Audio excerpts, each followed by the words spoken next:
बिस्मिल्लाहिर्रहमानिर्रहीम। अस्सलाम वालेकुम। आज हम बनाएंगे एग ब्रेड पॉकेट्स। हमने 3 एग बॉयल होने के लिए रख दिए हैं। एग हमारे बॉयल हो गए हैं। हमने तीनों एग ग्रेट कर लेने हैं। चिली फ्लेक्स, चाट मसाला, नमक, काली मिर्च, हरा धनिया, ये सारी चीज़ें हमने मिक्स कर लेनी है। ये जो मिक्सचर है ये बड़े मज़े का बनता है, बच्चे बहुत लाइक करते हैं। आप ट्राई ज़रूर करना, बहुत नाइस बनते हैं। अब हमने इसको अच्छी तरह मिक्स कर लिया। ब्रेड के पीसेस हमने ले लिए हैं, इसके किनारे हमने काट लेने हैं।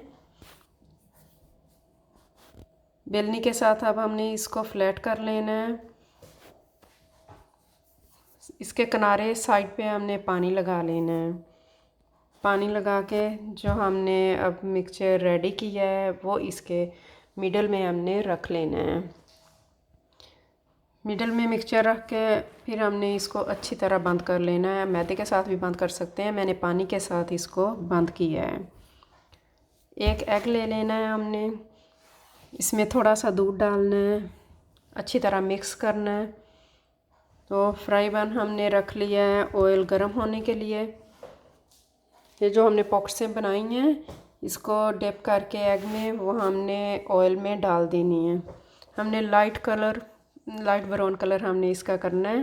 देखो कितना प्यारा कलर आ गया है। हमने साइड चेंज कर लिया है, दूसरी साइड से भी देखो बहुत प्यारा कलर आ गया है। तो अब हमने इसको डिश आउट कर लेनी है। तो अंदर से भी आप देखें, अंदर से भी बहुत प्यारी बनी है। अब लाइक करना, सब्सक्राइब करना। Thanks for watching.